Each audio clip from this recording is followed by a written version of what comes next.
subjects.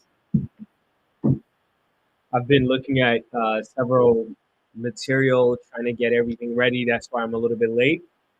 Um,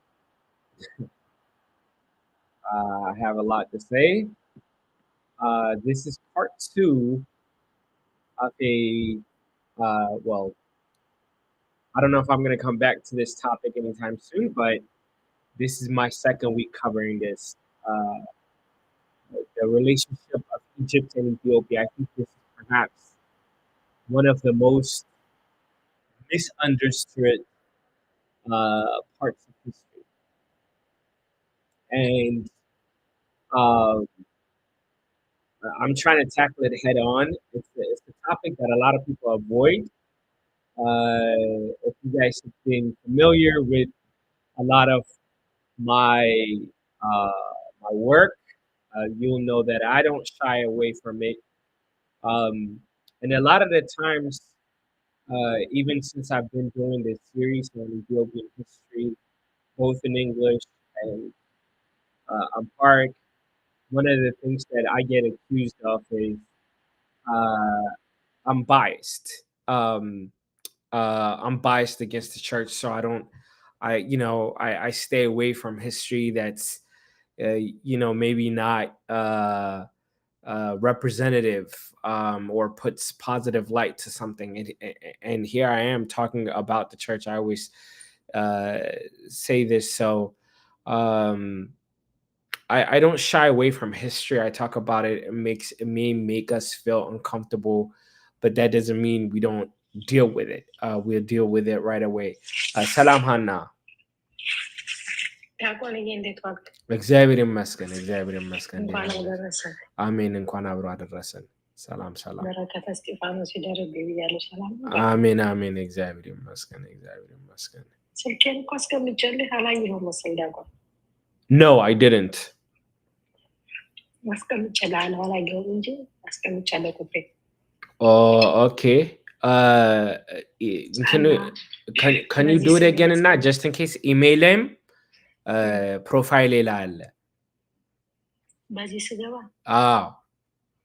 እና እዛው ላይ ግን አውራይ ዳቆን የሆነ ሰው ደግሞ ማገናኝ ሰው አለኝ። ትንሽ በዚህ ዙሪያ የምታወራው ሰው ለዛ ነው። እንደውም አሁን ሸር አድርጌለታለሁ ከመጣ። ኦኬ ሸር አድርጌለታለሁ ከመጣ ናቲ ይባላል። ኦኬ ኖ ፕሮብለም። እሺ በውስጥ አወራሃለሁ። እሺ በቃ እዛ ኢሜል ላይ ገብቼ እንትን ልበል። Yeah, email is just in case I don't see it. That might be the best way to do it. Yeah. Okay. Amen. Thank you for everybody who's sharing it. If you guys are just joining us, we are continuing our conversation on Ethiopian history. Today is the second week we are evaluating our relationship between the ecclesiastical relationship between the Ethiopian and the Coptic Orthodox Church. I have a lot of, to me, it's exciting anyway. I hope you find today's topic exciting as well. If I could ask, I see Hani, Frehwet, Liu are sharing this live. If I could ask a few others to share as well, at least let's try to get to about 1,000 shares and we can begin. So if I can ask all of you in here, if you can share, and at least let's try to reach 1,000.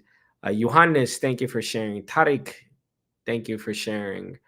I might be missing some people, but if you guys could share with others, let's try to reach 1,000, and then we'll begin. Those of you guys who are joining me for the first time, welcome. If you don't know my page, I talk about Ethiopian history. I do it once in English, either on Wednesday or Thursday, depending on my schedule. To be honest, I'm not consistent, but either Wednesday or Thursday, I try to do one in English, and then on Saturday at 11 a.m. Eastern time, I do another one in Amharic. And I know a lot of the listeners in here may be Amharic speakers. So if you want to have, if you want to go back and like re-listen to some of the stuff that I'm saying, you can for sure do that. So again, if you're coming here, welcome. If it's your first time, I I talk about Ethiopian history. If you guys can share, we're almost there. If we could reach 1,000 shares, then we can begin. We're almost there. Okay. Um, those of you guys who are sharing strongly, I really do appreciate that. We'll be starting soon. Until then, I guess I'll start the introduction. We're almost there. I'm sure we're gonna hit it in no time. Especially those of you guys who are joining.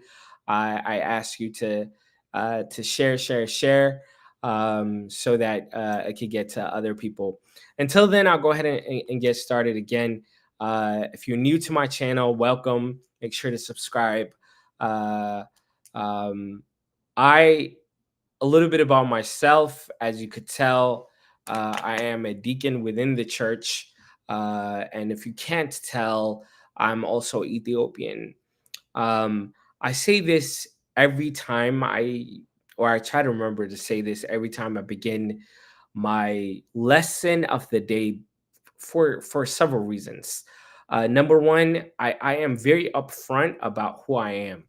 Um, Someone messaged me the other day saying I'm very biased. Well, yeah, I'm a deacon of the church, so this is something that I'm not. I'm not hiding this from you, right? Like, I purposefully put on my garment, my cross, to let you know I am a member of the church. I'm not speaking representing the church, but I am dressed in this way with a particular purpose. And that purpose is to say, I am within the tradition. I am, and I respect the tradition. So this is something that I'm not hiding. I'm not, keeping this a secret. I'm putting it out there for people to know. The second thing is I'm also a deacon, of course, or I'm an Ethiopian. I'm proud to be an Ethiopian. This is again something that I'm not hiding. This is not something that I'm keeping away from people. And I'm gonna make them guess as to how I feel about Ethiopia. I know there's a lot of political stances and political ideologies and things like that exist. I'm very proud of my country. I'm proud of where I came from. I'm not embarrassed of it. And these are kind of ideas and philosophies that I bring to the table. Um, Having said that, I'm also a student of history. I'm a PhD student at Howard University. I've been studying Ethiopian history for 4 or 5 years now at varying levels. So I'm coming to you as a deacon. I'm coming to you as a student of history. I'm coming to you as an Ethiopian. So when I'm talking about history, one of the things that I want people to know is upfront how I feel about both the history and the church. These are things that I'm not hiding from you. So if you're coming here to learn from me, someone was, again, they were saying how biased I am. Well, I'm telling you, I am. Like, this is not something that like I'm trying to keep it away, right? Like, I'm not hiding this from you. I'm telling you up front. However, one of the things that I am doing is I'm being objective. As I said before, I study history. I study history, and I take history very seriously. And I care about the truth. Just because I like my country and I like the church that I'm in and that I serve, it doesn't mean I'm unable to see the differences and the nuances of what happened in history. So when I do talk about something, I let you know where my biases are, and then I tell you, okay, from an objective perspective, this is what the scholarship says. And then another thing that I provide is I give you what the tradition says. The very end, I will give you my own anecdote of what I think happened based on the sources that we have.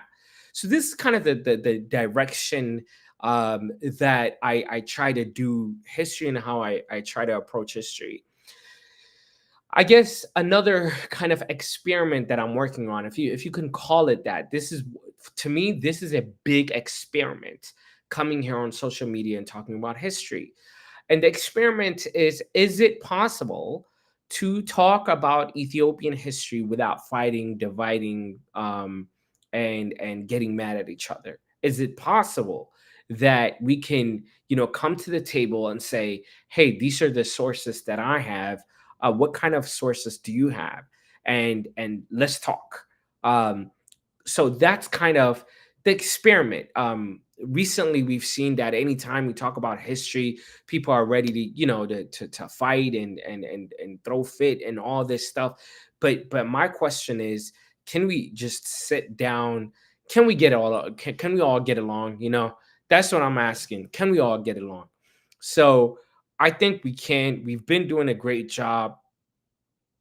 For the life of me, I don't understand why people get upset at some of the things that I say. If you feel like I am wrong, that's absolutely okay. You can just tell me. You can tell me that I'm wrong, and you can also show me your sources and say, look, based on the sources that I have, I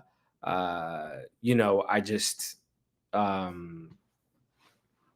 I don't believe you. So, but getting angry, getting upset, and all this stuff, I don't see how that really that helps. So, having said that, what we're doing today is a continuation of what we did 2 weeks ago. So last week I wasn't alive. I didn't forget. I had a wedding to come to. That's why I couldn't get. I couldn't go live. The wedding was on Saturday, but if I do the English, I have to do the mark. So I didn't want to. If I skip one, I have to skip both. Um, but we are continuing something that we started last or 2 weeks ago. And what we started 2 weeks ago is understanding the ecclesiastical relationship between the Ethiopian church and the Egyptian church. And there's kind of a bigger um, point I'm trying to make, if people understand. And the bigger claim that I'm trying to make is the relationship between Egypt and Ethiopia wasn't always what we think it is. Um, in a lot of places, this relationship between the two churches, the two countries, has been put in a way that is like, rainbows and colors and all these things. And I'm here to say it wasn't always like that, particularly because Egyptians looked down on the Ethiopian society. And this is where we get into racism and the issue of Ethiopians being regarded as someone of a lower class. Now, one of the things I want to preface up front is what I am talking about today is not about the Coptic Church. Look, the Ethiopian Orthodox Father Church is part of an Oriental Orthodox Church. We are one with the Oriental Orthodox Church.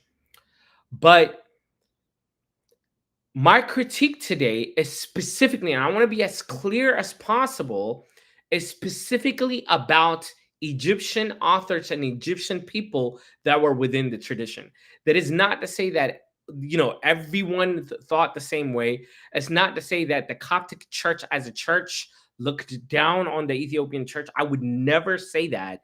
But I am saying there were authors and there were Egyptian people within the Coptic Church that had a very negative outlook towards Ethiopia. And then I take it one step further and I say the claims and their writings had negative influence and negative outcomes to the trajectory of Ethiopian politics and Ethiopian history. This is what I'm trying to rectify. This is what I'm saying we need to go back and evaluate. Last time when I did this series, I went through, and I'm not going to show you those sources again. Maybe if there are some questions, I could bring it out. But I showed you several sources written by Egyptians that have harrowing concepts and like ways of talking about the Ethiopian people. One of the things that I brought out was the descriptive or how they described Moses the Black, his blackness being considered to be some type of a disability. We talked about this last time. I don't want to relitigate here, but you guys could go watch the live. By the way, all the lives in its entirety is on YouTube. So if you guys have questions about that, you can go back and look. But there was this concept of that in order to test the spirituality of Moses, they told him, hey, you know, you Black person, get out of here. They were trying to see how he would respond. And it's in the texts, it says, Moses said, they're acting rightly. Yes, they should talk to you like this, because after all, you're not a man. And hint, the reading, if you read between the line, the implication is to say Moses is not a white man and he deserves to be treated this way. And this is my first objection, is to say, in what world is that okay? In what world? In what world is it okay to say, oh yeah, you know, these people talking down at me and calling me Black and making fun of me, that act is correct. Again, I've talked about this last time. A lot of people say, look, you're misrepresenting, you're misunderstanding the text. This is really spirituality at hand. What we're really recognizing is Moses is taking a step back and forgiving the people that have done wrong things to him. Yes, Johannes, I'm referring to Musa. It's alim. By the way, it's alim is a Ge'ez word that means Black. So my question is, what's wrong with him being Black? I don't care if they're Christian texts or not Christian texts. He's accepting the injustice that's taking to him, that's being applied to him, and I don't care what way you dissect it. It's just wrong, and it fascinates me. It fascinates me about how many people are trying to exegese like the text and put commentaries on it and and dissect it and bend it and twist it, and you know, if you squint really hard, it's not that offensive. No, it's wrong, guys. It's wrong. And I wish we accept this. By the way, and I've said this before, the problem with Ethiopianism is nearly anywhere else but Ethiopia and Eritrea, people will recognize this is extremely problematic. This is what we call racism. It's just wrong. And I don't know a single Black person that would agree that these texts are not that offensive. I don't know a single person outside of Ethiopia and Eritrea. And I think it's because they feel like they've got to pay homage to the tradition. Of course, there may be a lot of Coptic Orthodox brothers who feel the need to defend the tradition. But again, here, understand, defending the tradition is different from defending the wrongful writings that are in the text. There's nothing wrong with saying this specific. There's nothing wrong with the saint. I accept Moses, the great is whom I call him. I accept him as a saint. There's nothing wrong with the tradition, but there's something wrong with that writing. But he's not the only one.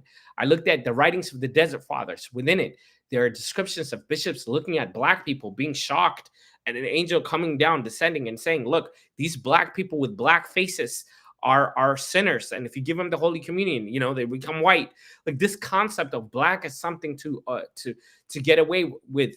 We hear this echo in the writings of Origen, of course, one of a prolific author in early church history, who specifically talks about in Songs of Songs, chapter 1, Black and beautiful, The speaker is the wife of Moses, the Ethiopian, and he personifies what sin is supposed to be. And again, he says this black woman has turned white, again showing that this blackness is something to remove. It is unequivocally clear these texts are problematic. And I wish, I can't tell you how many people have DM'd me, messaged me, talked to me, pulled me to the side. By the way, this thing, I want to talk to you. They are problematic. And I wish people stop defending it. I wish that's my biggest thing is I wish we stop defending it, we acknowledge it, and then we deal with it. But a lot of the times when I'm seeing these texts being defended, again, like if you kind of squint really hard, it's not as bad as you think. I don't have any words to describe um, how I feel when I hear that. So again, all this is last week. All this is last time. This time we're talking about something different. Oh, it's a continuation. It's not different. This time we are picking up where we left off, and it's somewhat anachronistic of what I'm talking about because if you've been following along, I've started at I started pre-Axumite, then I'm at Axumite. I talked about when Christianity entered. I'm around the 4th century, but now I'm gonna pick up a little bit. I'm gonna go forward. I'm gonna go past Zagwe. I'm gonna get into Solomonic Dynasty, but within the theme of the Coptic Church and the relationship, the ecclesiastical relationship of Ethiopia and Egypt. And I'm going to go back next week and I'm going to talk about King Caleb and some of the things that I didn't get a chance to flesh out in the kingdom of Aksum. But there's it helps me with the storyline. I don't want to interrupt, break, and go back. I want to finish the theme of Egypt and Ethiopia today. The other thing is, so having said this, some of the history, if I go too fast, like when I go with from Zagwe to Solomonic and all this stuff, I'm gonna go a little bit fast because that's not the subject for today. The theme and what I want all of us to understand, the hovering theme is the ecclesiastical relationship between Egypt and Ethiopia. That's what I'm focusing on. I'm not focused on the historical kind of reality of what took place around the 13th century. That we'll get into. So I'm going to pick up real fast, and then another time we will cover it slowly. There's a lot I have to say about this so-called Zagwe dynasty.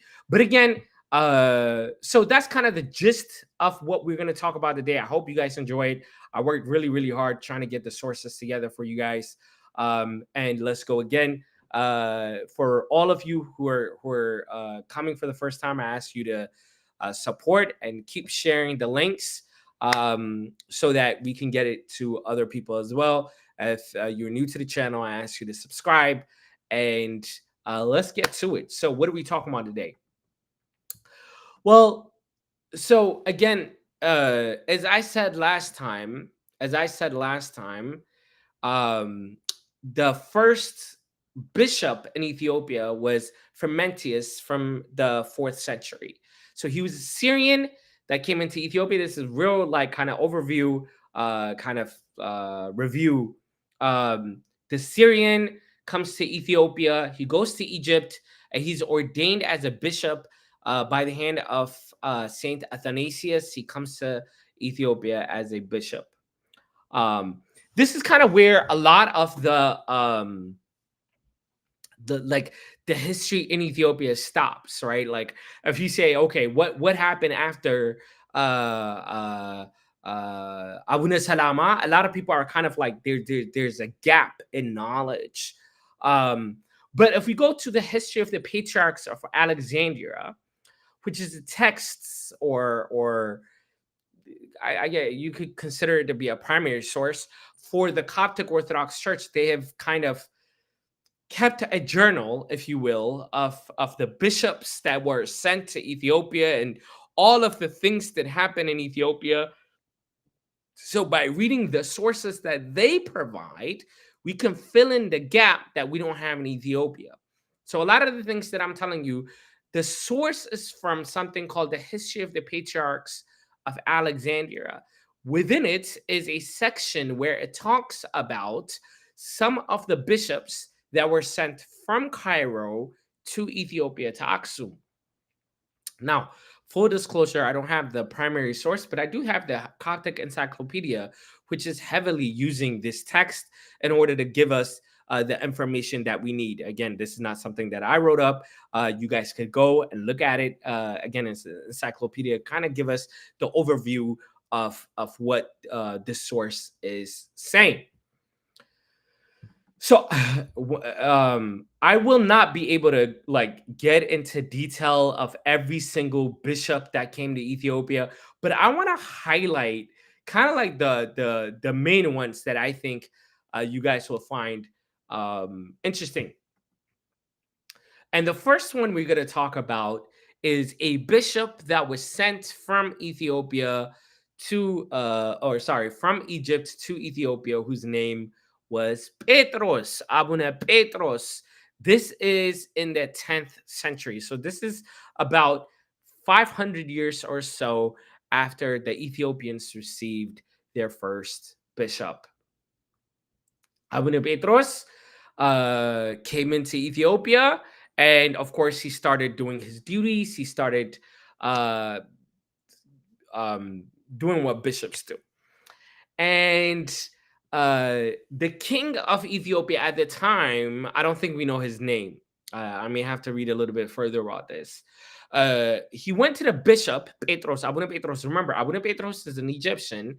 The king is Ethiopian. He goes to him and he says, I have two children. This is the king of Ethiopia. I have two children.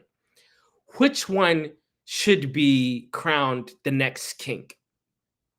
Abuna Petros looks and he says, based on what I feel, I think the younger child from the two, the younger child should become king. Abuna Petros. Where's this source from? From the History of the Patriarchs of Alexandria, a source that is of the Coptic tradition. And then everything is good. So the younger prince is happy. He's rejoicing, and suddenly two monks from Egypt come to Ethiopia, Minas and Victor. Minas and Victor, they go to Abuna Petros and they ask him for money. Again, this is something that is recorded from the sources of the patriarchs of Alexandria. Then Abuna Petros, the Egyptian bishop, says, "What are you talking about? I'm not going to give you any money. What are you doing?" And then he was like, "All right, okay. If you're not going to give us any money, we'll show you what we're going to do." Then Minas and Victor have a falling out, but Minas takes this kind of seriously. And then the next thing he does is he goes and he begins to forge a fake letter. And he signs it. It's a fake letter. He signs it with the patriarch's name and the Egyptian leader's name. And he makes it seem like Abuna Petros is dethroned. And he brings in this letter, and then he says, in fact, the king is supposed to be not the younger brother, but the older brother. That's what's supposed to happen. And suddenly the older brother hears this, and he's like, wait a minute, I'm supposed to be king? This is not right. So the older brother, the prince, the Ethiopian, he eliminates the younger brother, he dethrones Abuna Petros, and he promotes the monk Minas. Suddenly, the patriarch in Egypt hears about this, and he's like, what is going on? Why would this Ethiopian king dethrone Abuna Petros, the bishop that I appointed? And then he gets mad, and then he refuses to send another bishop to Ethiopia. By the way, this continued for about 100 years or so, where the Ethiopians were punished by the Egyptians, and they didn't have a bishop to come to Ethiopia. By the way, each time I say a bishop is sent to Ethiopia, keep in mind each time this happened, there was money sent, there were gifts sent, there was what is it, elephant trunks and teeth sent. Of course, this is how you make ivory. So each time a bishop was received from Egypt, there was a little bit of this involved. So this is the first time that we begin to see, at least the first time that I saw, like there's a breakdown of the system. That the direct interference of Egyptians who claim to be Christians of the Coptic tradition, who are coming and disturbing the way of life in Ethiopia. This is critical to understand. This is very critical to understand. Starting from the 10th century, there's a clear breach of the system. The system is breaking down. And their mere presence in Ethiopia is affecting the political life, the social life, the economic life of Ethiopia. My sources, thank you for asking me. Mary, thank you for asking me. Appreciate it. Again, the primary source is the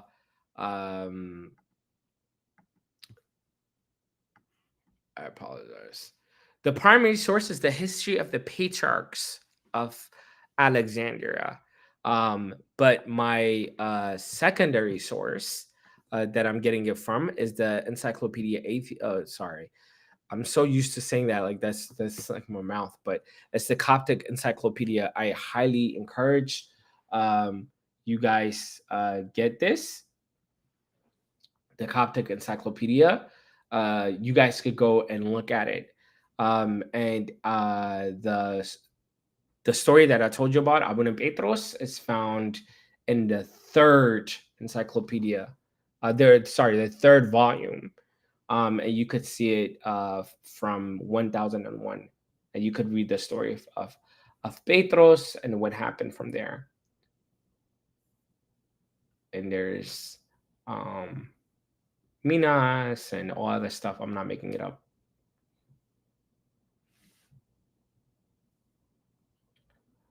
All right, so let's keep going, because I promise you, this is not where it stops. It keeps going, unfortunately.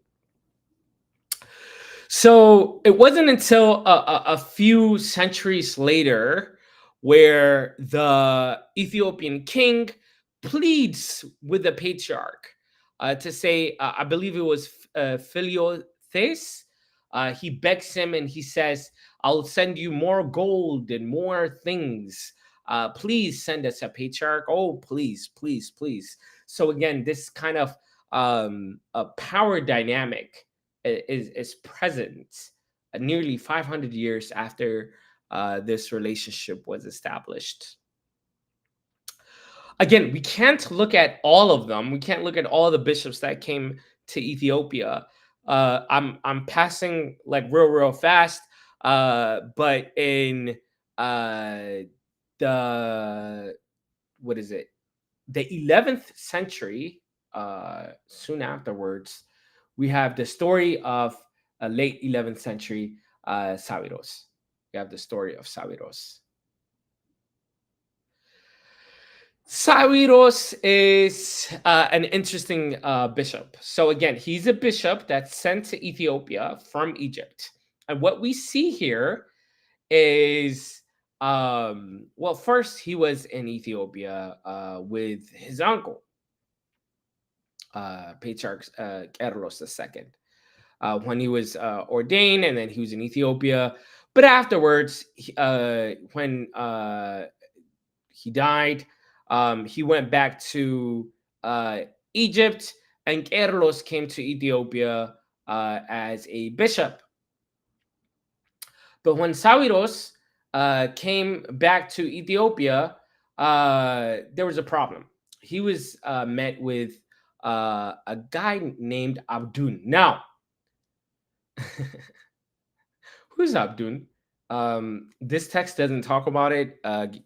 Professor Taddasa Tamrat, he talks about it in his book. I talk about it in my book. Abdun is a bishop, Abdun is an Egyptian who comes to Ethiopia pretending to be a bishop. He's not a bishop. He's not a bishop, but he pretends to be a bishop. And what happens? He starts to build mosques in Ethiopia. And all the Ethiopians are like, what are you doing? Like, you don't look like a bishop. You're not acting like a bishop. Like, what's happening? And then he's like, oh, my bad. Y'all caught me. So he runs away. The story is long. They catch him. When Sawiros is entering Ethiopia, he meets Abdun. And then Abdun is sent out and Sawiros comes in. Now, Sawiros is a legit bishop who is like ordained and is there to represent the Egyptian church. Now, here's where things get interesting. I'm going to read it because some people may think that I'm making it up. In October 1088, again, these are the sources from the Coptic Church. It says the following. Sawiros, via his brother Rijal, sent a present to Badr al-Jamali. But the vizier, this is like the political officer, right, scorned the gift and complained to Rijal before the patriarch and many Coptic bishops who had been urgently summoned, that Sawiros had not fulfilled his early promises. Sawiros, before coming to Ethiopia, he made a promise. What was the promise? In particular, his promise to build 4 mosques for the Muslims of Ethiopia.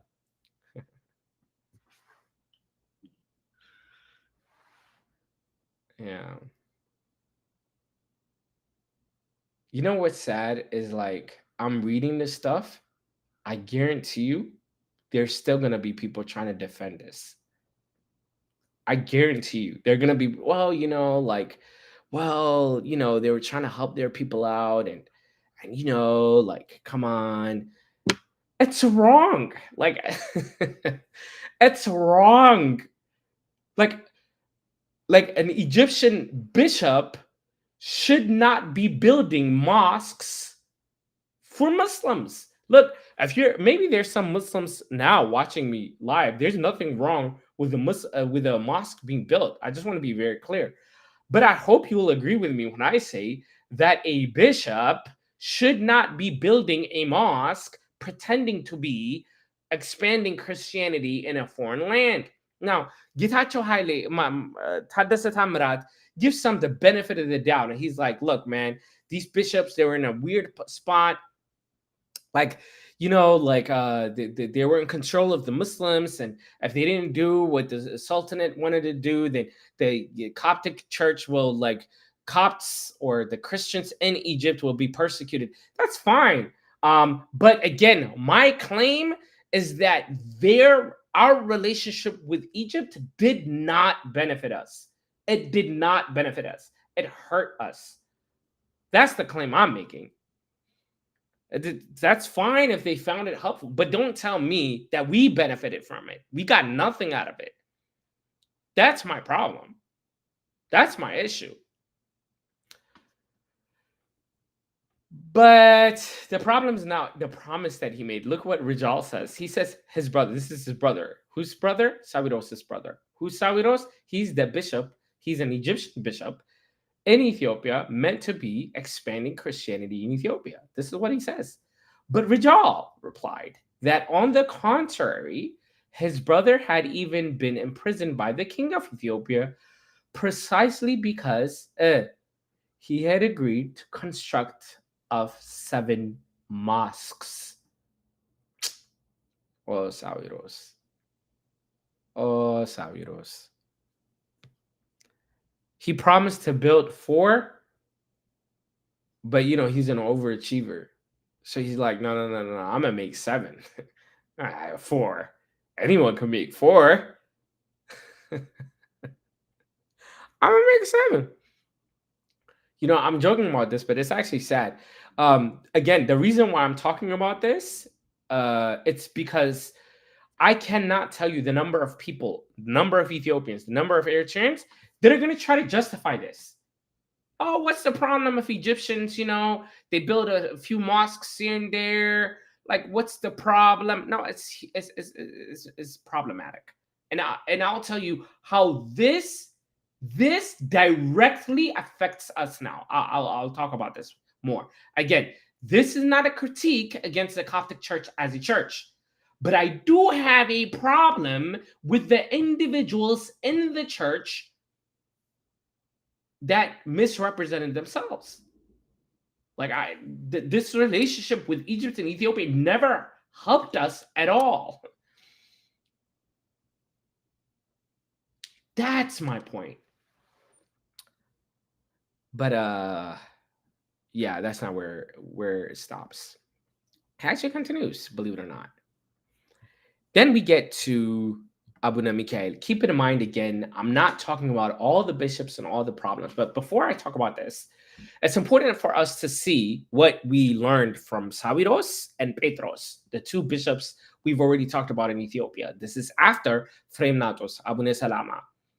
The two bishops we've looked at in Ethiopia are Abuna Petros, who said the younger brother should be the king, and the older brother got mad and destroyed the younger brother, right? And then, of course, we have the monk Minas, who comes in and causes ruckus in the country.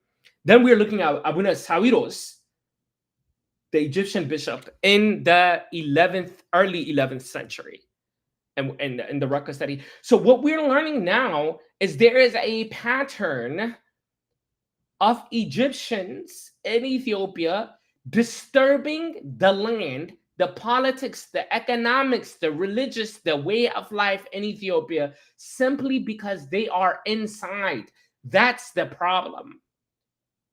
Their mere presence in the land is effectively changing the very nature of how Ethiopia operated.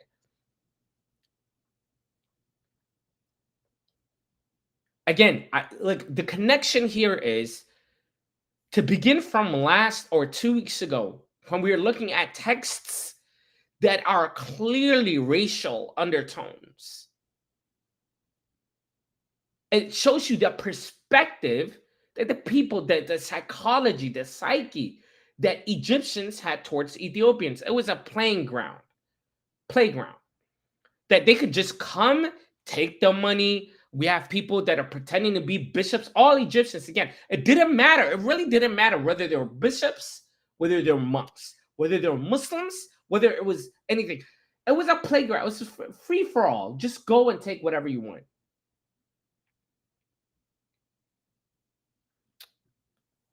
My sister Mary, I'm not creating any division. I'm talking about the history. If you have questions, you can come and we could discuss. Why is this history a problem? This is not, again, this is not a critique of the church, but we have to talk about the history. This is the problem, is a lot of the times these histories are put in, this is the source. It's not written in Ge'ez. It's written in Arabic and Coptic. It is the history of the patriarchs of Alexandria. This is a source within the Coptic tradition. Why is it wrong when I read it? Why is it wrong when we get our history in our hand and we begin to talk about our history? Why is it wrong for us to do it? That's my question. A lot of the times when people are like, like this division, it's not right. I didn't do this. Why not go back and say, look, all that stuff that was done was wrong. Why is it wrong for me to say this happened?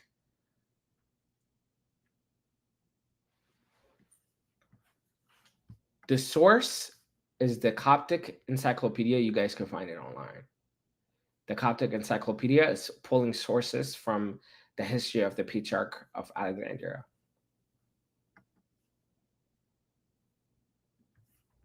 So let's keep going, because I'm just getting started. So we looked at Abuna Petros, we looked at Abuna Sawiros, and now we're going to look at Abuna Mikhail. Abuna Mikhail.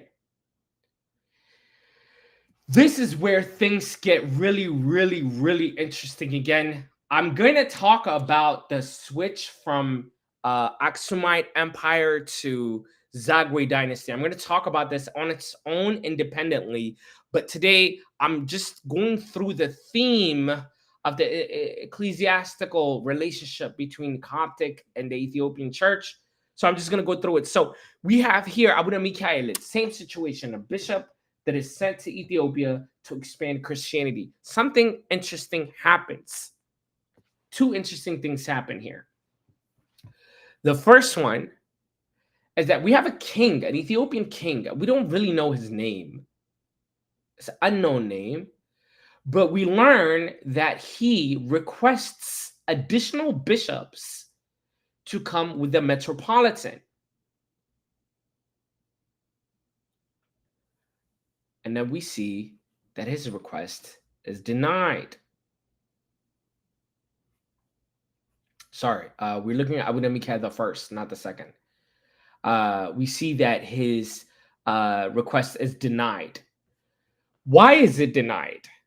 Again, I can't emphasize this enough. This is not some Ge'ez text that is, at some Ethiopian Gadam or whatever.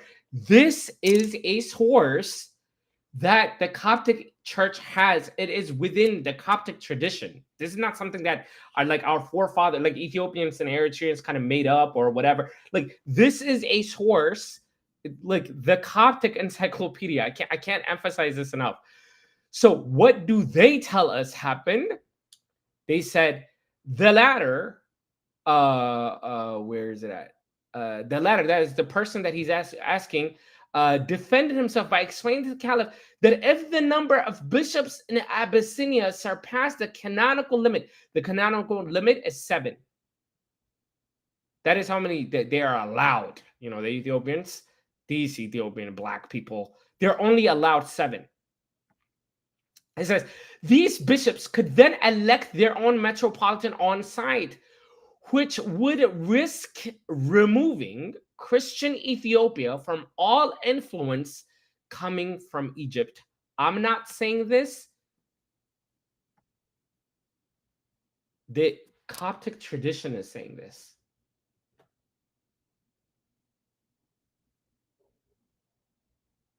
I'm not saying this. This is a problem. Do not tell me that the relationship between the Egyptian church and the Ethiopian church was only spiritual or only ecclesiastical.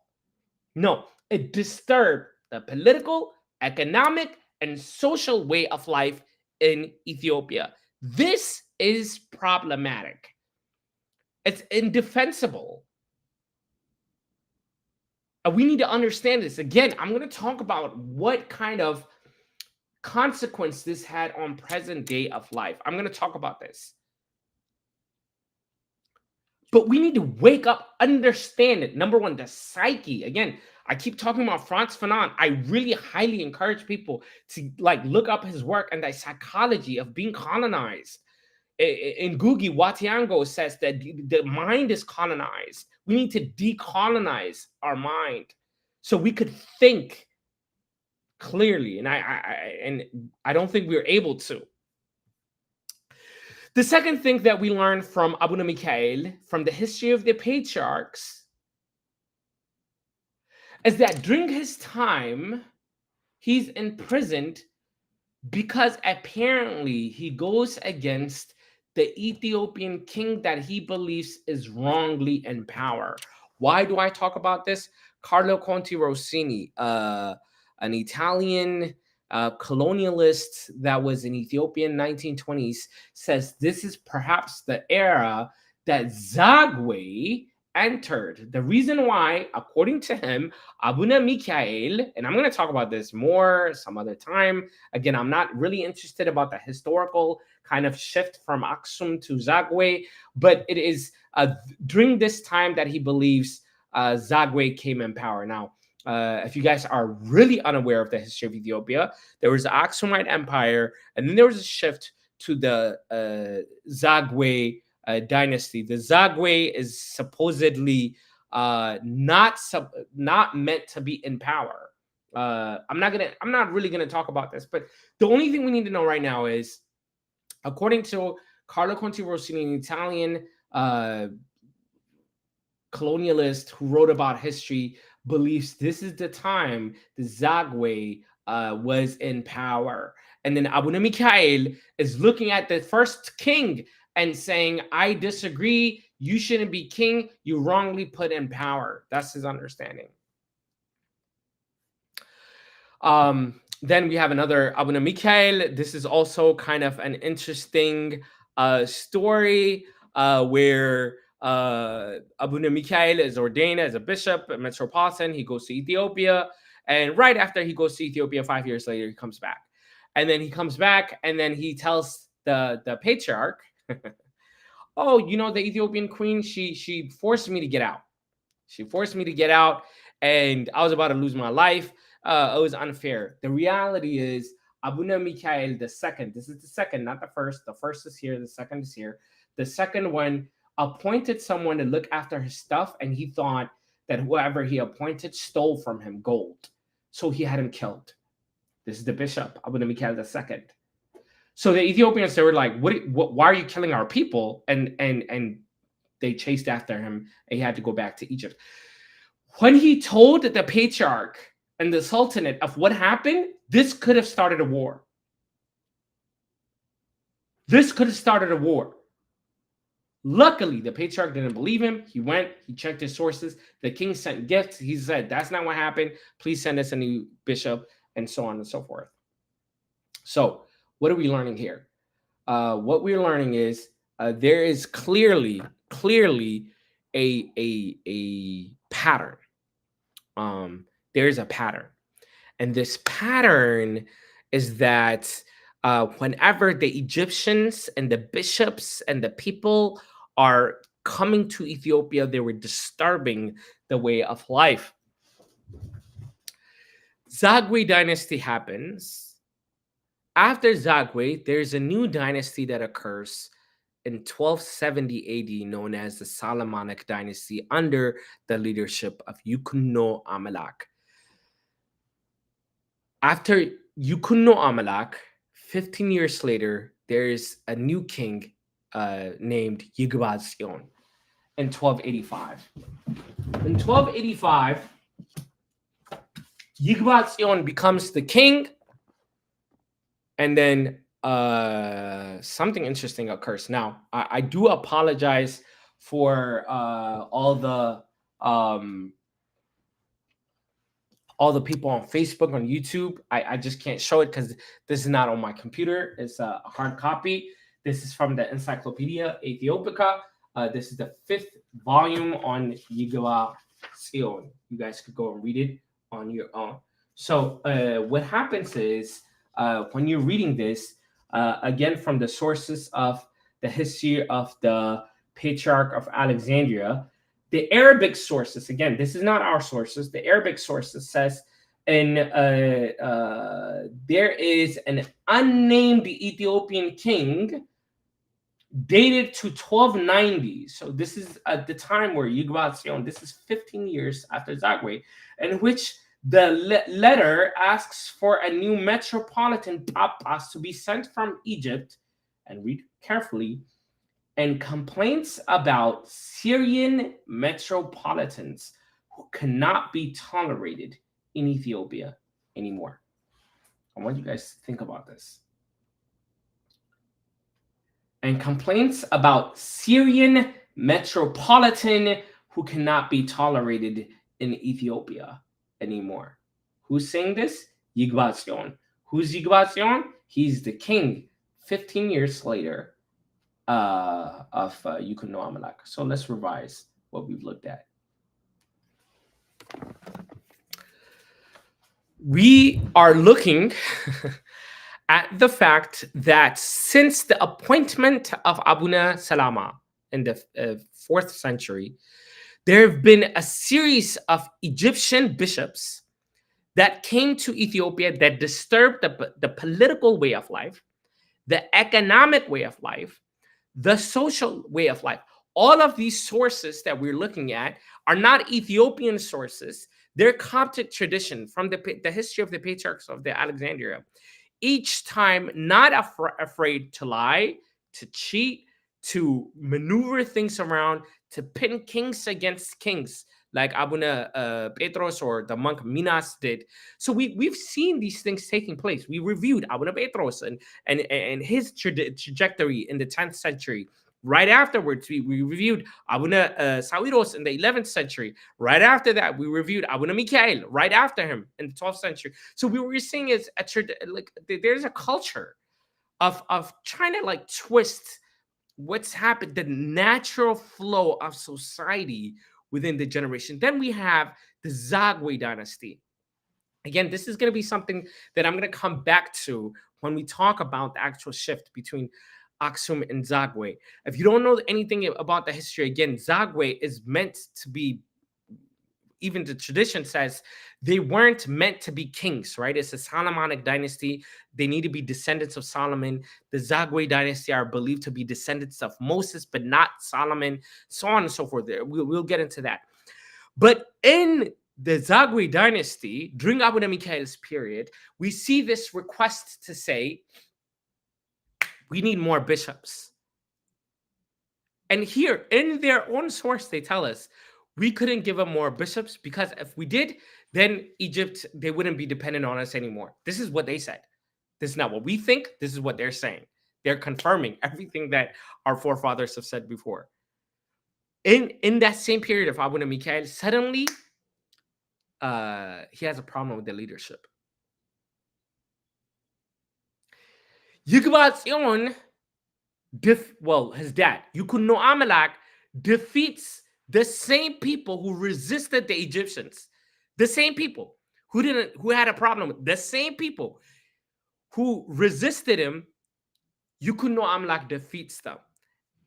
15 years after Yukunno Amalak comes in power, suddenly they're writing a letter to Egypt saying, please send us more bishops. I don't think so. I don't think so.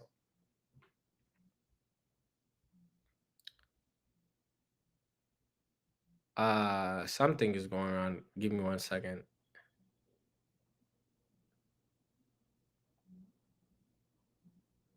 Okay.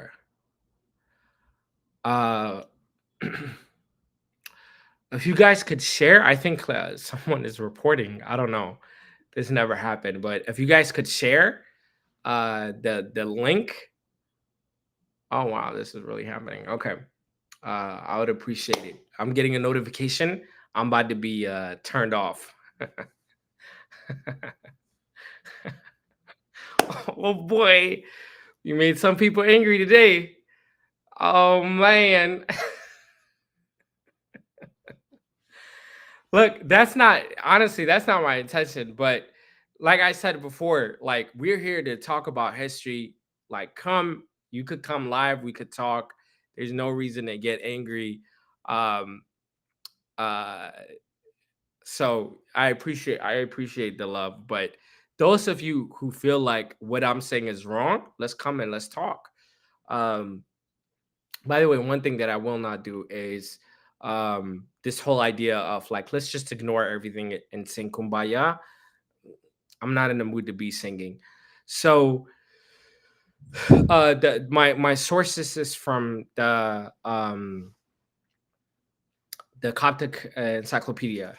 I've been showing that it's actually up right now. So again, I cannot buy this notion. I don't believe in coincidences. I don't think. Look, Zagwe dynasty, they've been saying, look, we want more bishop. Egypt, you're problematic. The people that you sent have disturbed our way of life. Like they're really challenging. That's the Zagwe dynasty. Then here comes Yukunno Amalak. Yukunno Amalak defeats the Zagwe dynasty. And then 15 years later, we're supposed to believe that the Ethiopians are like, oh, please send us more bishops. I don't think that's what happened. I don't believe it. I can't believe it. I think that in this transfer of power from Zagwe to Solomonic, the hands of the Egyptians at some level was there. And this started what later on gave this wrong perception of our history. That's my take. That's my personal interpretation. I'll get back. I'm not going to touch on this today, but I'll get back to it. The first thing that happened when Yukunno Amalak came in power, the Sultanate came up to him and said, Good job. You are the king of Amhara. Take notes. I'll come back to this. Of Egypt, the leader of Egypt, when Yukunno Amalak came into power, he said, "You did great. You are the king of Amhara." We're going to talk about this. Why he said this? What was the meaning of this? What does Amhara mean? What is it trying to say? But again, from the beginning, I've said it over and over again. There was this like desire to inject themselves into the politics and the history and the society and the economy of the Ethiopian and Eritrean people vis-a-vis the church. That's the problem. That's the problem. And unless we say, hey, this is wrong and it must be corrected, we can fall into the same trap again. And actually, that's what I'm going to talk about at the end. But let me finish my point. So several things happened when Solomonic Dynasty took power in 1270 AD. The first thing, like I said, the king or the leader of Egypt said, "You are the king of Amara." Why? I'm not going to touch on this just yet. I want you guys to come back, right? I want this to bother you like it has bothered me for the past several years. But afterwards, we have two documents that come into Ethiopia from Egypt. Two very, very, very critical documents that really shaped our understanding of Ethiopia. The first one, Kebra Nagast. The second one, Fetha Nagast. Which one should I talk about first? Which one? Which one should I talk about? Do you guys want to talk about Kebra Nagast first or Fetha Nagast first? Which one do you guys want to talk about? Which one? And after I do this, they say Fetha. Okay, Kebra Nagast. Kebra Nagast. We got 1-1. All right. We got 1-1. Kebra Nagast. Oh, 2-1. Fetha. 2-2. Kebra. All right. Let's do Kebra Nagast. Let's do Kebra Nagast. And then we'll end with Fetha Nagast. So Kebra Nagast, if you guys are not aware of what Kebra Nagast is, it is our primary source, written source, I should say. There's oral tradition and then there's written tradition. And the written tradition, this is our primary and earliest source that tell us that the story of Solomon and Queen Sheba, who came together, had a child named Menelik, and who brought the Ark of the Covenant to Ethiopia. Where do we find it? We find it in the story of the Kebra Nagast. This Kebra Nagast is a book that not only claims that we have the Ark of the Covenant, but it makes an equally major claim that is the Ethiopian church, because it has the Ark of the Covenant, is bigger and grander than Rome. Rome. This is what the Kebra Nagast is talking about. It's making a huge claim. It's saying, look, and by the way, Kebra Nagast presents itself as being written in the 4th and 5th century, during the time of the ecumenical councils. We know the text has an Arabic subtext, which I could talk about that another time. But the point that we need to take away right now is this Kebra Nagast that gives us the idea of Ethiopian and like what it means to be Ethiopian. That is the Ark of the Covenant is in Ethiopia. The written source, we have oral tradition that comes from a different direction, but the written source comes from Kebra Nagast. This text not only claims that we have the Ark of the Covenant, it says the Ethiopian church is greater than Rome. What a claim. What a claim. You guys want to look at the Kebra Nagast? You guys want to look at the Kebra Nagast? Give me a thumbs up, preferably black fingers. Give me a thumbs up. Give me a thumbs up if you guys want to look at the Kebra Nagast. Let's see. Let's get those. Yeah, there it is. That's pretty black. User 544. All right. Okay. Here's the code, Nagast. In English, Queen of Sheba and her only son, Minilik Kebra Nagast. All right. It tells you the story. He translates it. Now, Butch is not like the best translator, but he gets the job done. He gets you there. But here's what I'm gonna do. You guys see this bar? I'm gonna go all the way to the bottom. After the story finishes, like there's the colophon. You know what a colophon is? It's like the end of a book. Like if I show it to you, like here, well, not in the beginning, but imagine like here. If I wrote something here, you'd be like, okay, that's the colophon. Does that make sense? So, they tell us in this text at the end, there's an Arabic text. It's written in Arabic. This whole thing is written in Ge'ez. Then, like the last bit is written in Arabic. And this is what the Arabic says. Keep in mind, the claim that this is saying is that the Ethiopian church is greater than Rome because we have the Ark of the Covenant. Then it says, we have turned this book into Arabic from a Coptic manuscript belonging to the throne of Mark the Evangelist, the teacher, the father of us all. What does this mean? What does this mean?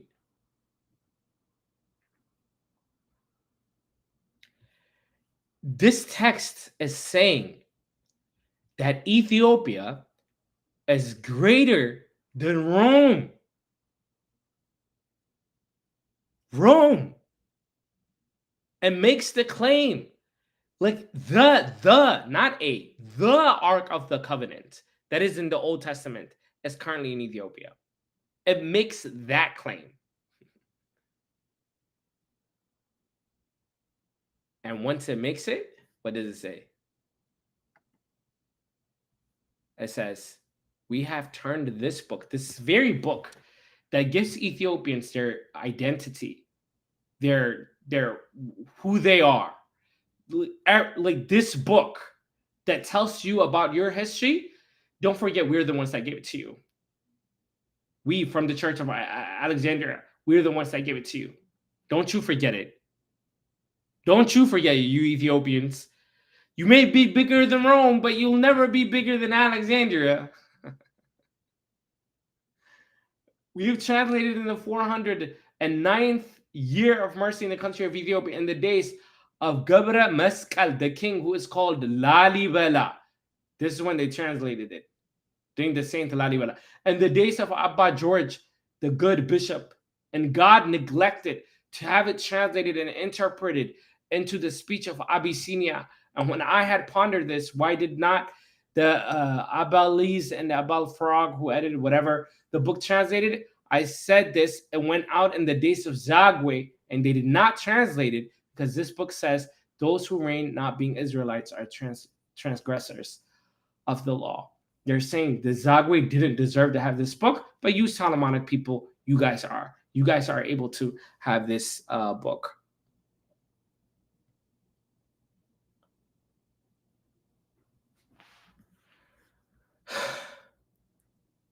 WT33, I don't know, but I could tell you one thing. This colophon is not part of the text, and they were not guardians of our history. Like, this almost makes it seem like everything that we read here and here wasn't true, right?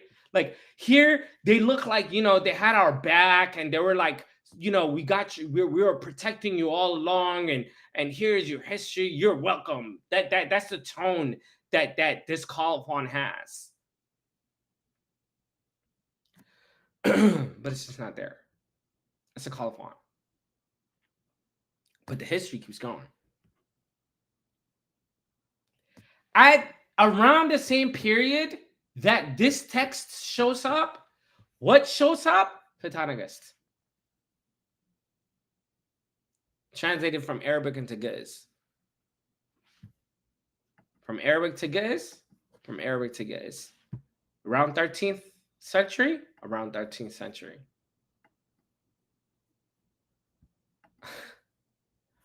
What does the Kebra Nagast have to say?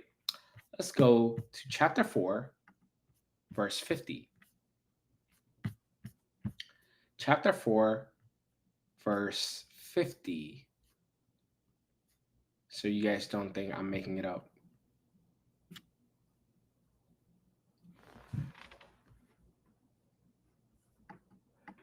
Here, do you guys see it? Do you guys see it? ወሰባ ኢትዮጵያ እየሲሙ ላዕሌሆሙ ሊቀ ጳጳሳት እማእምራኒሆሙ and let the people of Ethiopia not appoint an archbishop upon them from among their learned ones. ወኢ በስምረተ ርእሶሙ nor by their own desire. እስመ ጳጳሶሙ ይከውን እምታሕተ እዴሁ ለበዓለ እስክንድርያ. Since their bishop is appointed by the hands of the chief of Alexandria. That's the archbishop or the metropolitan. ወውእቱ ዘይደልዎ ይሲም ላዕሌሆሙ ሊቀ እምሃቤሁ ዘውእቱ መትሕተ ሊቀ ጳጳሳት. He is the one who is deserving to appoint over them a bishop who in turn is below the archbishop.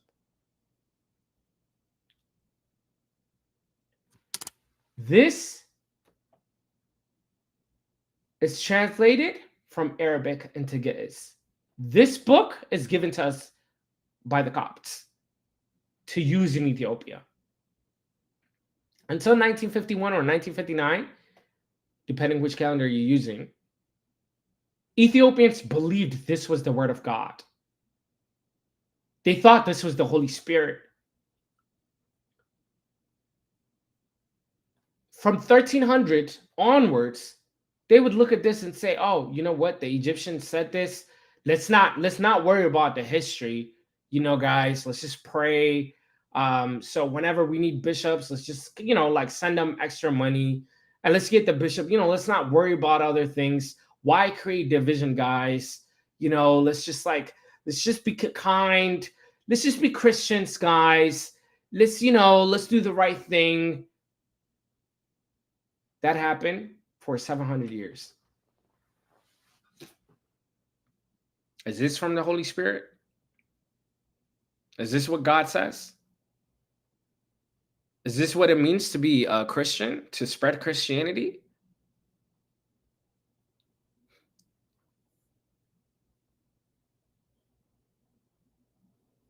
That's the problem. Again, I want to be very clear here. I don't have a problem with Fatah Nagast. I don't have a problem with Fatah Nagast. I have a problem with this chapter, this verse. I have a problem. I have a problem with this text, this verse. This is why we must look at the texts and evaluate them carefully. Carefully.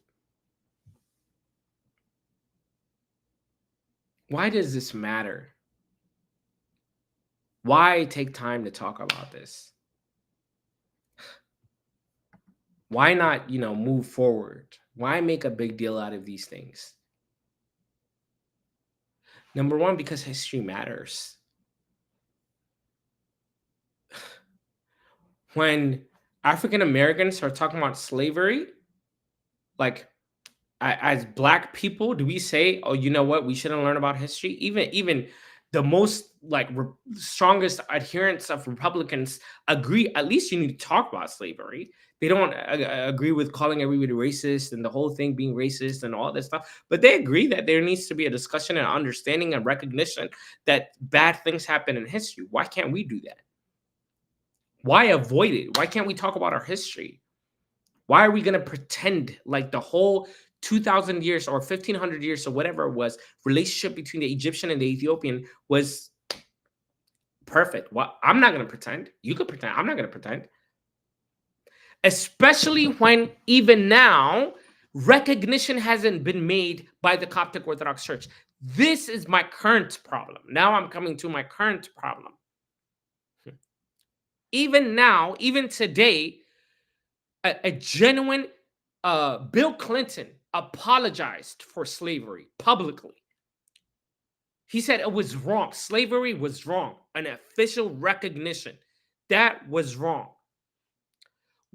The Ethiopians deserve, the Eritreans deserve a formal apology for sending us bishops who promised to build mosques in the Ethiopian church.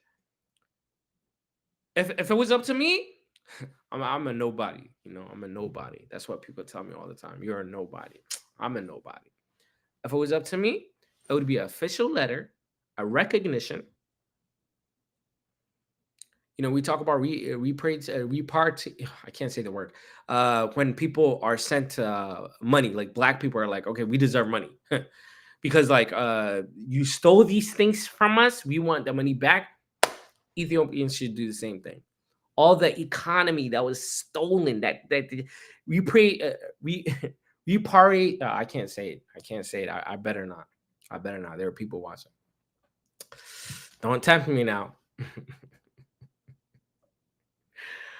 But when you like excavate like all the resources of the land, you know, and you build your economy and your economy grows, it matters, right? It matters. Reparations. That's what it was. Thank you. I know the word. I can't pronounce it. Reparations. Thank you. Got him. Reparations is what we need to do.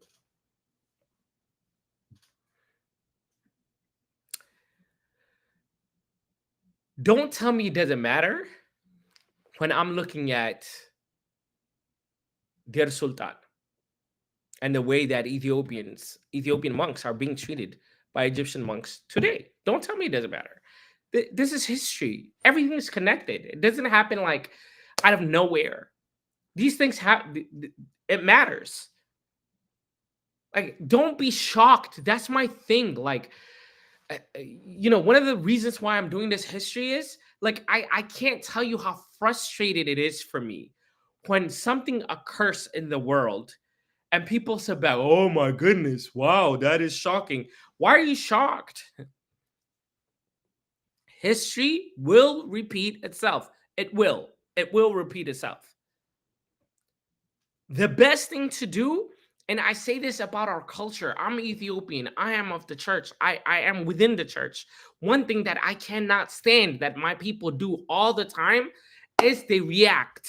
They just react. They wait till something happens, then they get upset. Oh my goodness, injustice. Let's go march today. And then they forget about it. And then, like 3 years later, something new happens. Oh my gosh, look at what happened, all this stuff. Why are you shocked? It's history. This is how history happens. Get up and do something about it. Learn. Change the source, the root of the problem. Take it out. Always trying to put Band-Aid on the problems that we have. And we find ourselves in the same issue back and back again. One of the problems is in here. We are colonized in here. We still have the inferior complexity in here. That's what we got to take out. That's the problem. I said it last week. I was talking to somebody. I showed the text. The text that you black Ethiopian, get out of here. Moses the black. Oh, I deserve being called this. Someone asked me, what's the problem with that? You know what the problem is? I've said it before. A lot of the times, like when we talk about early church history, we talk about two schools of thoughts. We talk about the Alexandrian church And then we talk about the Antioch church. Two school of thoughts. There were two school of thoughts. There's the Alexandrian, and then there's the Antioch. There's two school of thoughts. I say there was three school of thoughts. There was Alexandrian school of thought. There's the Antioch, and then of course there's the Ethiopian school of thoughts that existed since the 4th and 5th century. This is why when you go into the Ethiopian tradition, the doctrine is the same, whether it's Syrian, Coptic, whatever, the Indian Orthodox, all that, the Eritrean, we're all the same. But the Ethiopians and the Eritreans, they have a unique way of understanding and expressing Christianity that is unique to the ground. This is, again, what we call epistemology, the way they interpret and take ontology. The world is different. The way they interpret it is different. The way they think, the way they talk, the way they look at the world is unique to the indigenous land. Salam, unapologetically Orthodox. It's unique to the land. Unique. My theory, now this is my theory, is their philosophy, their teaching, their way of interpreting the world, even when it came to Christianity, whether it's Orthodoxy, Christology, Mariology, their whole theology was never accepted by the mainstream Alexandrian church that is meant to be the mother of us. So whenever they would write things, this is my theory, whenever they talk about theological matters, their teaching never made it to mainstream. Why? I've showed you already. Their culture is to look down on the people. So what's left is the ones that they kept for themselves and said, this is the way that it ought to be. Fast forward to today. You have Ethiopians taking theology, which is great. I'm all for it. I'm all for theology. Then they're encountered with teachings that the Coptic church says that goes against what the Ethiopian church says. Automatically, people choose the Coptic. They don't even, they default to it. Oh, these Ethiopians, these backward folks, these Debtaras. This is called colonization of the mind. At least put the two teachings together and weigh them. I'm not saying just because it's Ethiopian, take the Ethiopian one. No. I don't think we should do that. Look, religion is religion. It's not about race. It's not about identity. Our race is in the kingdom of heaven. I agree with that 100%. At least compare them. At least take time to compare the notes. What does the Coptic say? What do they feel? Look at them. Try to see if they go hand in hand. Just because something is foreign, it's true. This is the ideology.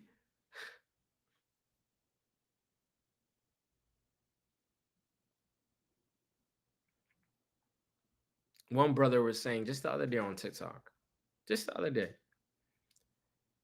out of his hatred towards his own people, and the Orthodox Church represents, by the way, Africa. It doesn't represent just Ethiopia. It represents Africa throughout history. And I will do a special about Ethiopianism and the role that the Orthodox Church played in order to give this picture of what we call Ethiopianism as a philosophy, not as a country, but as a philosophy. And what the colonialists did so effectively is, in order to create this rift so that they could easily kind of shift over to the ideas of the Europeans, was to get people to hate the Orthodox Church. And this worked, by the way. You still see these things. And one brother, you could tell that This hatred is embedded inside of him. And he says terms like Tawahido is exclusive to Ethiopia and it doesn't exist. None other worlds. This is, these Dabtaras that created Tawahido. All these teachings that you guys say is nothing. By the way, Mary, he says, he thinks he's insulting the church, says she's nothing but a surrogate mother to Christ, to Lotu Sahat. I'm not even going to get into the theology right now. But you could see like his hatred got him to create fallacy, blasphemy. The point is this: you have a rich, beautiful tradition. I refuse to give it up just because it's African, just because it's Ethiopian. I refuse to give it up. I don't think we should idolize. Look, I've said this from day one. History is complicated.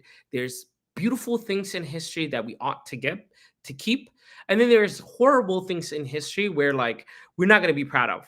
We're going to look at it and we're like, that's not something like we're going to be proud of.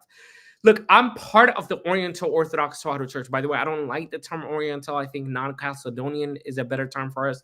Whatever way, at the end of the day, I am one with the Coptic Church. Recently, I went there and I took Holy Communion. I am one with the Coptic Orthodox. It is my church, by the way. I'm not talking about a foreign church. I'm talking about my church. This is part of the history that I'm not proud of, that needs to be corrected. It needs to be corrected. And I am shocked with the number of people that try to excuse it. I wish instead of excusing it, we accept it, we acknowledge it for being wrong, and we say, what can we do to move forward? I think that would be a better approach. That's what I have for you today. If you guys are have questions, I will take questions. I think YouTube, there's some people I don't recognize that are on.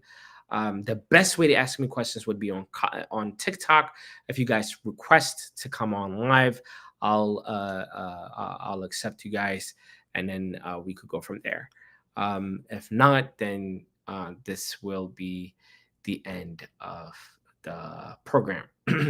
As a Black diaspora going to Ethiopia, Chaibiye says, sorry if I butchered the name.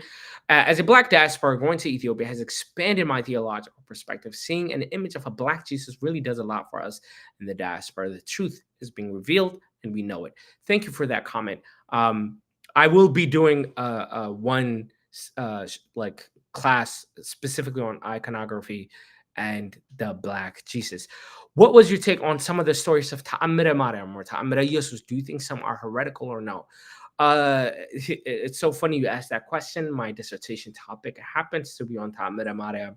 I will actually be going live talking about the tradition of Ta'amira Mariam and how I approach it. And we can talk about that later on. Let's see. What do you think about the people, leaders not being open to new ideas? Mecca, can you expand on that, please? Let's see. Okay. If we can have a question on the topic. Salam Hanna again. Welcome back.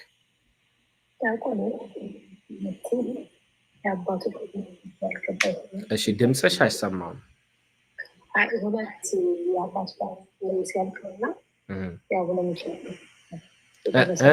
አይሰማም፣ ይቅርታ። አይሰማም? አዎ።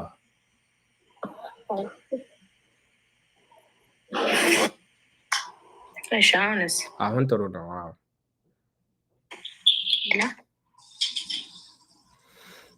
አሁን ይሰማል? ይሰማል። አይ የብፁዕ አባታችን የአቡነ ሳዊሮስ ያልከውና የአቡነ ሚካኤል ያልከው እሱን አስረዳኝ። ግር ስላለኝ ታሪክ ነው ወይስ ታሪክ? የአሁኖቹ አይደሉም እኮ ገብቶኛል። ያ አቡነ ታሪክ ነው። ታሪክ የተሰራ ስራ ነው። ኦኬ። የኢትዮጵያ ታሪክ ነው? የግብፅ ታሪክ ነው? እሱ ግብፅ ኢትዮጵያ ውስጥ ሲገቡ የሰሩት ስራ። ስላልገባኝ የጻፍኩት ስለነበረ ኦኬ ቅዳሜ ባይ ዘ ዌይ በአማርኛ ይሄ ይደገማል ትምህርቱ። ባለፈው አምልጠኛል እንጂ ከታተላለሁ። ኦኬ እሺ ዳቆኔ፣ እሺ ታሪኩን ስለምጽፈው ነው። እሺ ምንም ችግር የለም። እሺ by the way, thank you for sharing, Hannah. Hannah was saying she had a few questions, but she's taking notes, guys. So I can't, if you guys are here, really take it seriously. Take notes. One thing I used to say to my Sunday school students is, pretend like I'm lying to you. Assume that everything I say is messed up.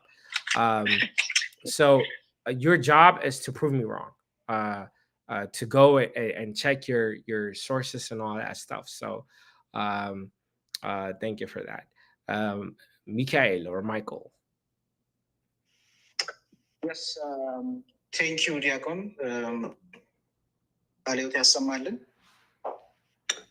Amen.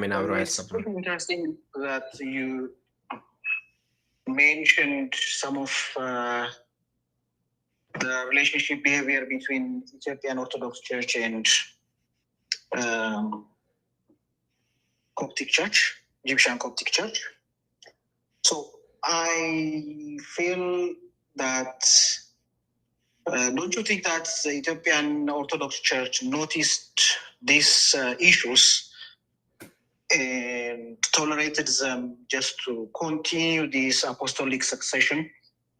Or do you think that it is unnoticed by Ethiopian Orthodox Church, these issues? Because in history, as Ethiopians, we don't tolerate bullying.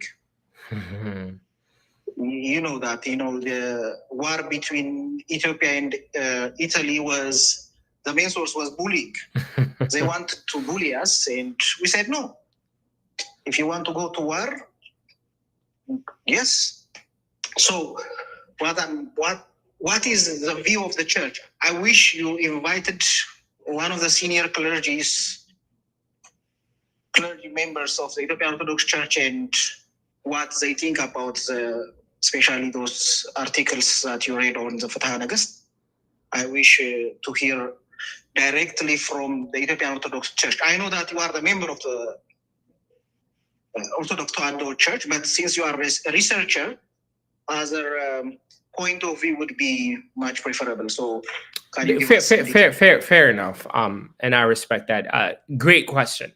So part of the research is you could see, I can't remember if it was under Abunas Hawiros or Abuna Petros in the 12th century. The king was like, there's nothing I could do. We need bishops, right? So he kind of like gives in at certain points and whatnot. So we see things like that transpiring even pre-Zagwe or during Zagwe, depending on when you count. So we see these things taking place as issues were occurring in Ethiopia. As far as current interpretation, I can say there's generally a unanimous consensus that this verse, this chapter, this verse, that's why I'm very careful of like how I'm talking, right? This particular part that I showed about let them not appoint their own bishop is an addition by the Egyptians. It's not by the Holy Spirit. So the general framework and understanding is that we still use Fatah Nagast. Yes, by the way, before Fatah Nagast, there was Synodos, and I could get into that another time, but not Synodos to Gubaye, Synodos to book that was meant to guide how the church operated. But generally speaking, people have reverence to Fatah Nagast, but they're like, okay, there are things that was written and we need to like kind of review. That is consensus. Unfortunately, there are still people that I've talked to that say even this chapter, this verse about let Ethiopians not appoint their own bishop is inspired by the Holy Spirit. And yes, we should not have bishops of our own. That's what breaks my heart. So thank you so much. It's a great answer. So the point of tolerating this is, do you think that it is a sacrifice by our church not to lose the tie of apostolic succession? Is this a sacrifice made in order to not to lose the apostolic succession? Because if we appoint tell me what you patriarchs, tell me what you understand by apostolic succession. Apostolic succession means that a line that continues from the Peter to Abuna Matthias, which is all of them are legally succeeded by a patriarch, legally appointed by a patriarch from patriarch to patriarch. So if we cut somewhere in the line, no, by the so it would have been an illegal church that lost its own apostolic succession. Right. I want to be very clear here, because you're not the first person that asked me this question. Again, I can't emphasize this enough. I'm in the church. I'm of the Orthodox tradition. I would never, ever, ever imply that the solution would have been to appoint our own bishops. I would have never suggested that. I think that's completely wrong. It is unorthodox. What I do think should have happened is, after Philippos baptized the Bacchus, the patriarch should have been sent to Ethiopia. Okay, that didn't happen. Then when Abuna Saint Athanasius ordained Frumentius, there should have been other bishops appointed to Ethiopia. That didn't happen. When Abuna Petros, the one that I just talked about, the 11th century, there were problems happening. The Egyptians should have said, look, man, we're having problems. We're going to give you Ethiopian bishops so that you could be on your own. When the Ethiopians requested it and said, can you guys give us more bishops so that we could start ordaining our own whatever? Well, they didn't say that, but that's where it would have led to. They should have allowed that to happen. That's my critique. I would never, ever, ever suggest that we begin to just, hey, I'm a bishop and that's it. I don't think that should ever happen, right? I'm very much understanding and appreciative and believe that apostolic succession should have happened. I don't want to get into politics, but some of the problems that we saw 2 years ago, I was, by the way, my face is all over YouTube, right? When the three bishops went ahead and appointed them. It is wrong. It is wrong. It is wrong. We don't do that. What you can do is you could say, look, we need bishops who understand our culture. I'm all for that.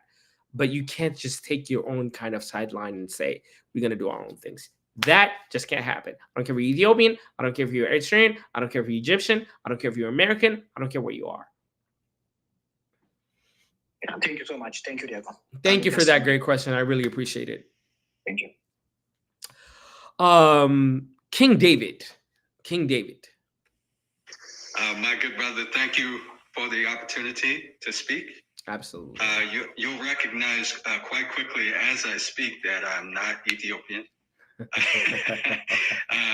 Also, I am not an Orthodox Christian either. But I want to let you know just quickly why your teaching is so fascinating to me. A couple of weeks ago, I came across your live, and you were teaching as well on the same subject. And you spoke about how there are people who have come from the southern part of the United States who are fascinated by Ethiopian Orthodox Christianity, right? I'm one of those people. I live in Minnesota. I've been here for actually about 20 years now, but I'm not originally from Minnesota. I am from North Carolina, right? And growing up in North Carolina, I grew up in the Baptist church, right? And actually, I was ordained as a minister in the Baptist church in my early 20s. But as I studied the Bible, I started to see, and I used study materials, by the way, that came out of the Baptist church. I started to see some things that were kind of strange, and whenever Ethiopia would come up, right?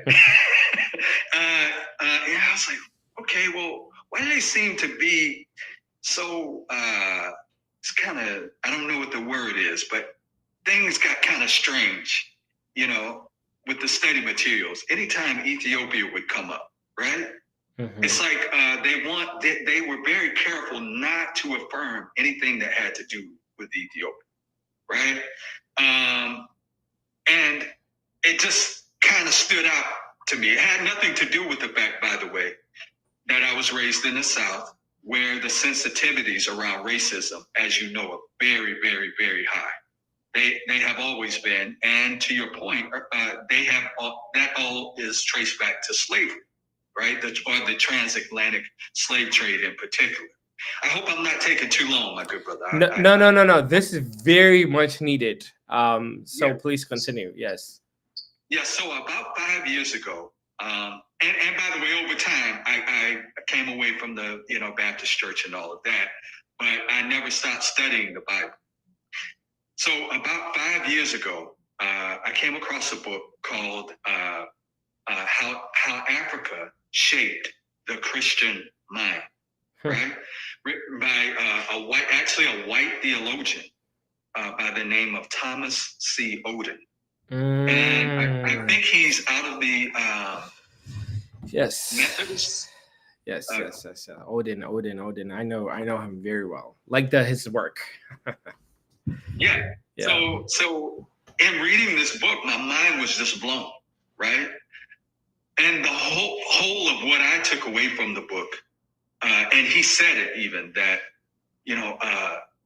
Africans on the continent or in the continent need to take control of their own church history.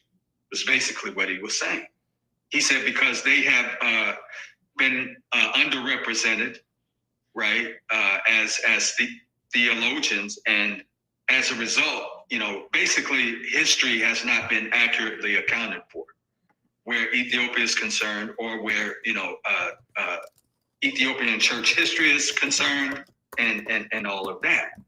So when I came across your live, right, and I saw you teaching, you're doing the very thing that this man said that needed to be done, right? Not Black Americans like myself, but he was saying Blacks on the continent need to take control of their own church history. And he lays out all the reasons in the book, or he gives examples, I should say, of how, there have been Black theologians, primarily, of course, the Ethiopian, right? And he was looking at how large the contributions have been over the history of the church from these Black theologians. So you would have to get into the book itself to, I can't articulate it, in just a few words here, but that actually confirmed what I had been seeing for years, right?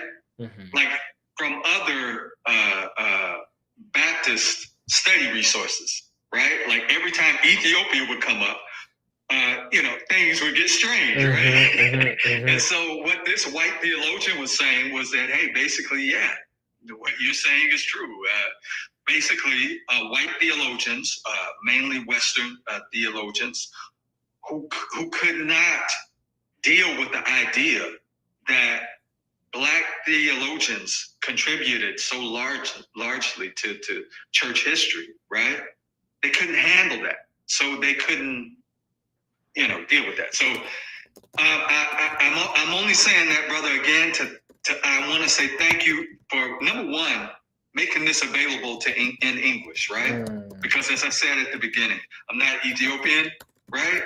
But if you hadn't made this available in English, I would not have been able to understand what you were teaching. And so I really want to appreciate you or thank you for being so open-minded, as to make this available both in, Amharic and as well as in English.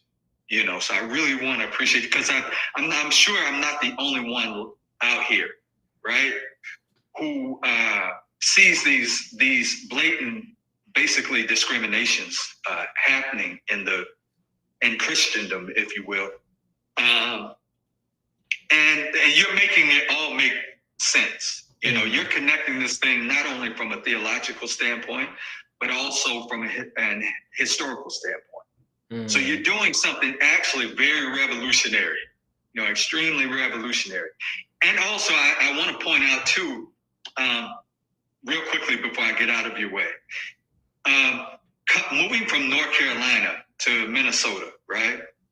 We don't have the kind of cultural diversity in North Carolina that there is here in Minnesota.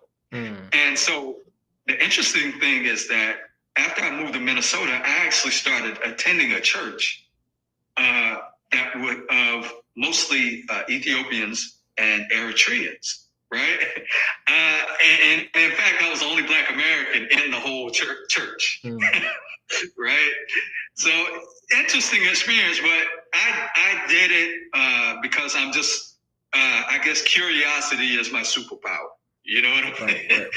So I just wanted to know what it would be like to experience, you know, Christian life from a different cultural perspective. But I was struck by the fact that it was so difficult for many of my Black Ethiopian and Eritrean brothers and sisters, first of all, just to identify themselves as Black, number one. Like, you know, it's a thing also among many of the Somalis, for example, in Minnesota, right? And I'm sure this might be true in other places, but I'm just speaking from my own personal observations. There are many, particularly Ethiopian and Somalis, who don't even want to identify themselves as Black people. And I'm sure there's a good reason for that in terms of logic, right? But I just, coming from a place in the South that's so sensitive around the issue of race, right? I'm looking, in fact, some of these people are mistaking me for being Ethiopian. Until I talk, you know, and give myself away. So I'm like, so these people look just like me. They look like my relatives in the South, but they don't even identify themselves as Black. So I had to learn a little bit about why that might be the case.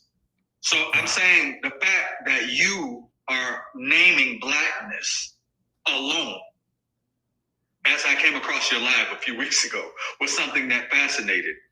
You see what I'm saying? Yeah. And not only that, you're placing that in the context of history from the Ethiopian perspective, right? Like all of that, my good brother, is absolutely fascinating to me because it's allowing me to make these connections in terms of things I've been seeing for years. You see what I'm saying? Yeah. So whatever happens, I hope you will not allow anyone to stop you from what you're doing. Because literally, I think what you're doing right now is absolutely revolutionary. Thank you so much. And I think you're leading something that I can't articulate actually in the way that it probably should be articulated. But you're doing something really revolutionary and very important, not only to the Blacks on the continent, right? But in the diaspora as well, because we need to make a lot of this make sense as well, right? When we read the Bible, right, we need to understand a lot of this stuff. So, one quick question for you, and I'll get out of your way. No worries. Now, I should be addressing you as Bishop. Is that not correct? No. Deacon. Bishop is a lot higher than me. Yeah. Okay. Please excuse my ignorance. No worries. Again, no worries. Yeah. I'm not of the tradition, so I have to pick these things up. I'm a very low servant, you know. But okay. Yeah. Okay, I'm a deacon of the church. With all that, thank you. Absolutely. You know, King David, thank you so much for the kind words. Really, much undeserved.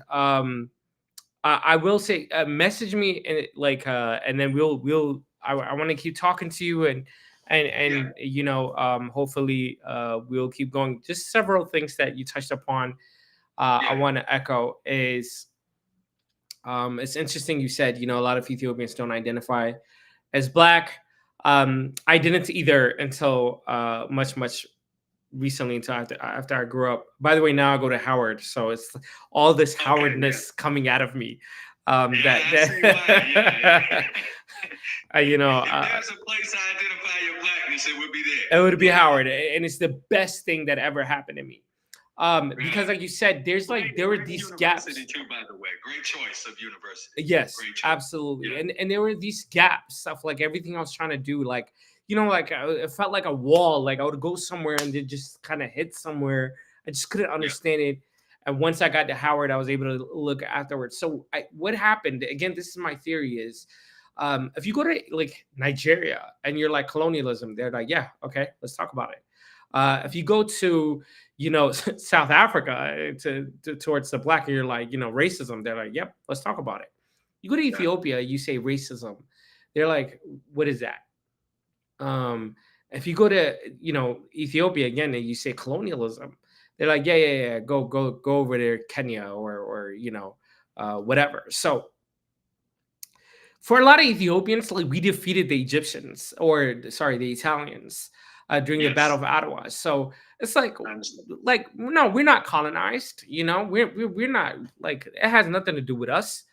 So this, and I'm going to talk about this. I'm going to make one episode or lesson on this solely to help everybody understand what's going on. But this has led, I think, like fed this narrative that we don't share the same experiences as the Black Negro. By the way, the Negro was seen to be a term associated with slavery, not in a negative way, but in a way that meant to be, we're not descendants of slaves. Which, I mean, from that perspective, it's true. But it had other connotations as well. When you talk about Marcus Garvey and a lot of the movement they were doing towards Ethiopia, that was like the Italians, the Europeans made a stop to that. Then a rift was built, not just between Ethiopians and the rest of Africa or whatnot, but in the larger, the African descendants throughout the world, between Black Americans, Africans, Americans, Black Americans and Africans.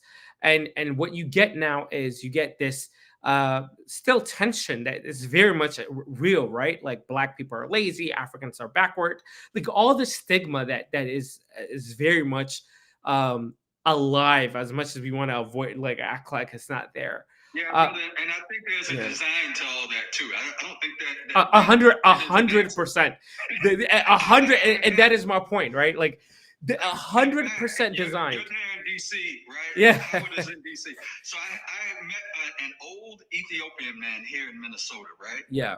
And he told me, and he moved to the United States in 1982. I'm going to say this very quickly now. Please allow me. Okay. He told me that in 1982, he said before he left the embassy in Ethiopia, he was told by the representatives from the United States. He said, he told me this. He said, they told me, when you get to the United States, right? He said, they told him, stay away from the Black Americans. Oh, wow. Wow, yeah. That's a true story. He told me right here in Minnesota. This was 1982. He said, so that's why I'm saying that these kind of what they call the diaspora wars are by design. Yeah. Like they literally don't want us unified under any circumstances. So you're absolutely correct. Yeah. With all that. And we believe these lies, right? And then you come in here, and so going back to this idea of like Ethiopians not, I always talk about this. It's so sad. You go to Ethiopia and you go to like the kind of the countryside and you say, who's Martin Luther King? People will say, I don't know who he is. There are people in Ethiopia that don't know about slavery. They'll tell you about Socrates, Plato, the Constantine and all these people, they'll tell you perfectly nothing about slavery, Pan-African movement, like nothing, right? And that's the problem. And to a black man, you understand the real consequence of racism and how much, how big of a role it played in really the term I like to use is the word disturb the natural way of life in Africa. You understand it. Now, when you go to Ethiopia, not so much, right? Like not so much because it's not something that's talked about. So, and this is kind of like the overall arching theme that I'm trying to talk about is if racism disturbed all parts of life, why do we think that religion is immune of that? Of course, the doctrines and the belief in God and all this stuff is immune of that. But why do you think the interpretation of our faith is immune of it? It can't be, right? Because it permeated literally all parts of our life. And I don't think people really appreciate, in a negative sense, the impact of racism in the world. I mean, how much it is disturbing, and it will disturb our world. And again, look, I could talk about this all over and over again, and I will. I promise you, I'm gonna make like different series about these things. But one of the things that it's wrongfully taught is this wild lie that slavery was stopped because people felt bad about it. That's not what happened. Slavery never stopped because there was this moral awakening that happened in the world. Slavery stopped because capitalism started. It was no longer financially viable to keep slaves on the plantation. So capitalism came and they said, instead of having a bunch of black folks on a plantation, let's put them in the workforce and let's make them work for cheap money. That's capitalism. Now, when capitalism is no longer making profit, what comes? Globalization. And it is this kind of knowledge that I think like we're really not getting. And it takes us like 80 years to catch up. Now there are articles talking about how capitalism is really impacting Africa. Of course it is. Well, brother, to your point, even if you look at how the continent of Africa is divided up, I mean, literally, Europeans or whites in particular, right? And there was America was represented in the Berlin Conference, right? In the late 1800s, when they had this meeting to decide basically how Africa was going to be carved up. What was that about? That was an act of racism. The very boundaries that are set between countries on the continent. That was literally an act of racism. So Ethiopia was not unaffected, bro. 100%. 100%.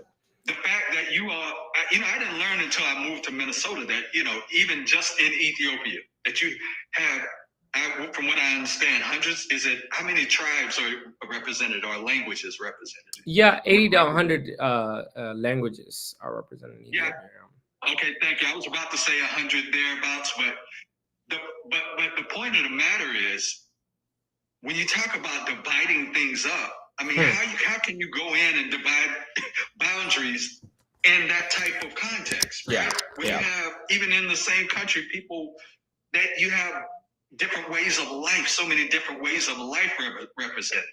So, in other words, yes, Africa did not suffer slavery in the same way that it was done in the United States, but whereas insofar as colonization is concerned and racism, just the way the country, the borders are set up, right, and the continent was divided up, shows you that you were also affected by colonization. 100%.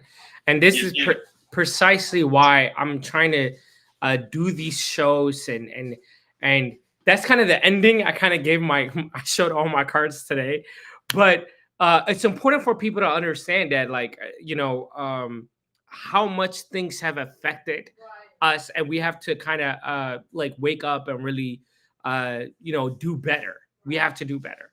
So I'm gonna step off your platform here okay. and go back to listening, but I want to thank you again for being so generous with your ear.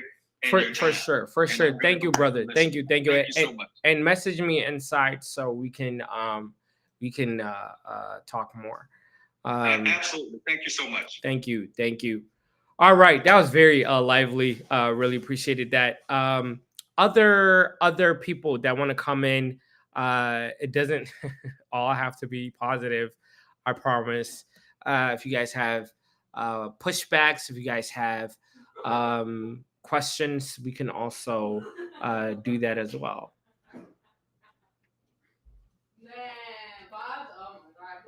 We could do that as well. All right. So it looks like people may not have questions. Usually on the English ones, a lot of people are quiet. But thank you so much for saying that. I'm glad I'm doing this in English. If you guys could comment, I'm just curious, who is not Ethiopian or Eritrean here? Who is not Ethiopian or Eritrean? Just type the number 1 so I can get an idea of who I am talking to. If you could type 1, if you're not Ethiopian or Eritrean. Okay. Oh wow. Okay. Oh wow. Okay.